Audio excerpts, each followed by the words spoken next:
your cleansing of your Okay. urinary tract. Okay. These oils are amazing. And that's another thing that the medicines for diabetes produce. That's one of the side effects, to have yeast infections, urinary tract infections. That's a side effect of all the medicines and men get them too. Yes. Do not think that because you're a woman, you get them. No, you get them too. So soaking and bathing in fennel will help that. Taking fennel orally will help that. They talk Drinking about fennel tea. water. Okay. Yeah, they talk about mixing it with grapeseed oil and fennel for tea. So that's, and I'm taking it, that's for a diuretic, to get to your digestive system, because it helps soothe the tummy when you're nauseated, gas, colic, hiccups. So that they do talk about it that way. Yeah, so when you use it as a tea, you have to drop it on the tea bag. Yes. Or mix it in honey so that it will diffuse in the water. Otherwise, it'll just sit on top. Same thing for when you're bathing. If you're bathing, you must put it into Epsom salt. I don't like Epsom salt, but you can use Epsom salt, any kind of salt, sea salt. You drop 2 or 3 drops in there and soak it and let it absorb in the salts, and then put it in the water. Otherwise, it again will not mix with the water.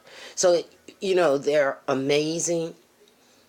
I suggest to you that you take a bath tonight or tomorrow. Schedule it in. Yeah. Use some fennel. Get that fennel. If you don't know how to get it, call me. Let me say this, and this is another. Today is my day. I'm just pushing my thing out. I actually make smaller quantities of the fennel oil because not everyone wants to buy a pure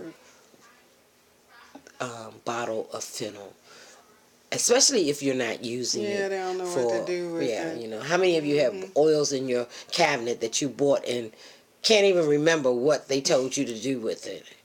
Yeah. Inbox me, I'll let you know. Yes, please, or Rosa Day give us or a Daniel. message. Yeah, message give us a that message you have something here. that you don't know. And I would be weary, I am leery of buying oils in the grocery store. Not because they're not any better or any worse. I just know the But they are. I mean, because you read it and look at the frequency level. Read it and see how natural it is. That's all we can say. Yes, and if it's not 100%, leave it on the shelf. See, our oils are not just fragrance oils, but they're actually medicinal oils. Yes. So they have a very high quality, and I am grateful for that. And so I am just pushing.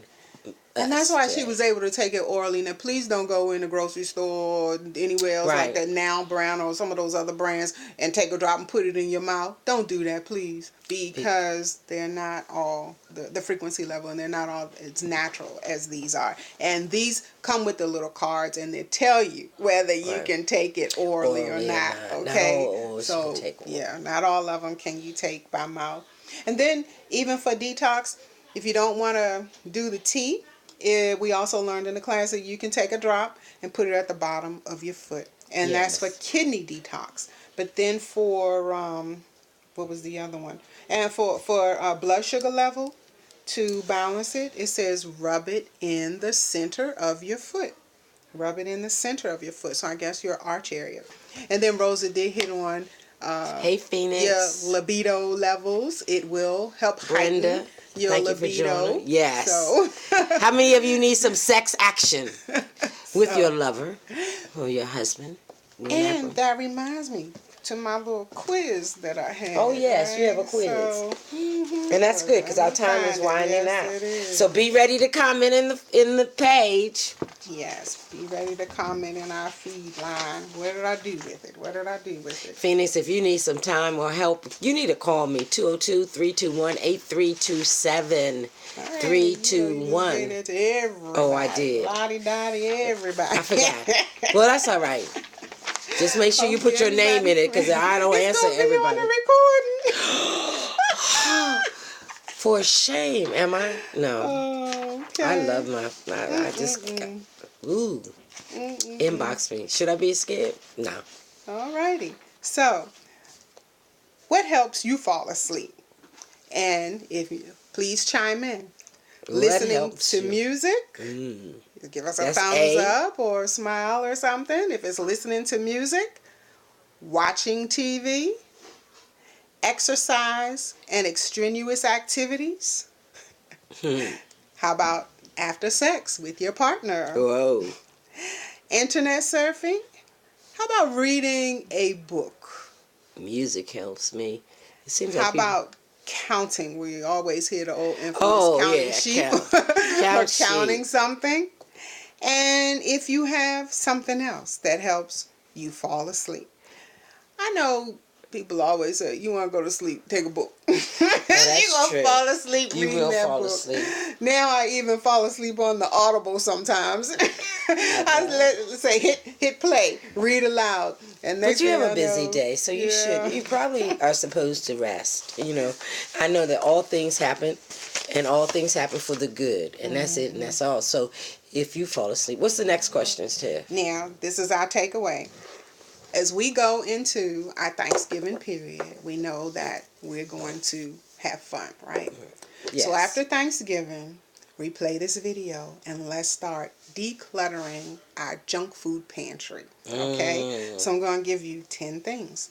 The first thing is to make yourself mentally aware of what's in that pantry. Yes. Your junk food, okay? Make yourself mentally aware. Then give your pantry a quick makeover. That's number 2. Give it a makeover. If it's not healthy and it's not for you, then get rid of it. Okay? Yes. Now, this is after Thanksgiving because we know now we're going to have family over. And then when family is all gone, you have all those leftovers and all those goodies and everything. Amazing. And you're like, oh my goodness, I am not going to eat all this by myself. So start cutting it up and taking it to work, giving it to neighbors. Hey, taking it to some homes if you have to. Let's get in the giving spirit because the holiday seasons are amongst us. So that's number 2. Give your pantry a quick makeover. Number 3, trade in those processed snacks. Did it go out? Trade in those processed snacks for whole food. Wow. Now we've always talked about shopping from the outside aisles. So outside aisles give you your live food. So switch the processed snacks and start eating some of the whole food snacks. Okay? So want to name some? Excuse me.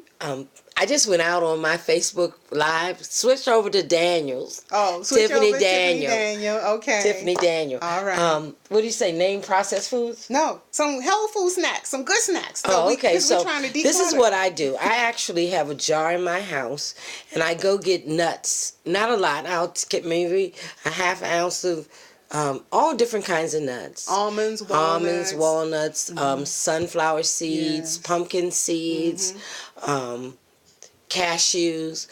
And then I'll get some cranberries, raisins, little pineapple, some mango, and I'll throw it in my snack jar. That's my mix. And in fact, I need to do that this week.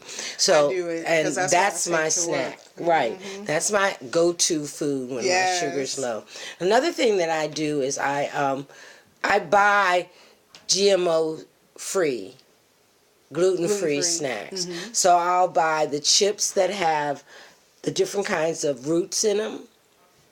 You find them nowadays. You can find them in almost every grocery store. That is true. I'm so glad they're getting on board. Yeah, and they're gluten-free and they're non-GMOs already.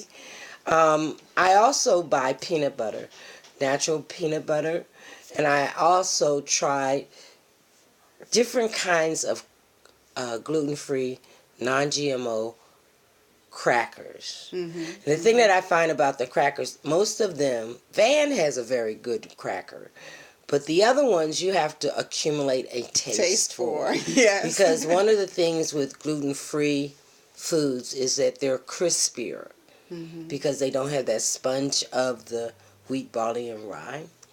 So you have to kind of get used to them. But with a little bit of peanut butter, they are amazing. Now, another thing that's a good snack, let me say this to you, because I have banana Fantas. Okay.